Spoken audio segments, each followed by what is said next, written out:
Night నుంచి morning వరకు power cut. ఇంకా వాటర్ లేదు, ఇంటర్నెట్ లేదు, టీవీ లేదు, ఎంటర్టైన్మెంట్ లేదు, ఫ్యాన్ కూడా లేదు. మరి ఇటువంటి సిచ్యువేషన్స్లో ఏం చేయగలుగుతాం? ఏం చేయలేం. అలా విసునకర్ర పెట్టి విసురుకోవడం తప్ప. ఇంకా ఆకలికి ఫుడ్ చేయాలంటే వాటర్ ఉండదు కాబట్టి సో ఏవో స్విగ్గీ జొమాటోలో ఉన్న మొబైల్ ఛార్జెస్లో పెడితే వాటి వరకు వచ్చి డెలివరీ అయ్యాయి. అసలు మనము ఎలక్ట్రానిక్ గ్యాడ్జెట్స్కి, కరెంట్కి ఎంత అలవాటు పడిపోయాము అనేది మనకి ఇలా పవర్ కట్ సిచ్యువేషన్స్ వచ్చినప్పుడే అర్థమవుతాయి కదా.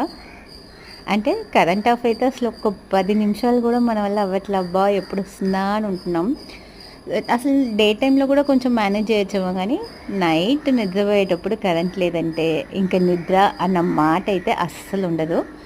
ఇదైతే అలవాటైపోయింది. ఇదే మనం ఇంతకుముందు విలేజెస్లో, టౌన్స్లో ఉన్నప్పుడు కరెంట్ లేదంటే అందరూ ఇళ్ళల్లో నుంచి బయటొచ్చి ఒక గట్టులాగా వేస్తుంటారు. ప్రతి ఇంటి ముందు ఆ గట్టు ఒకటి ఉంటుంది కూర్చోవడం కోసం.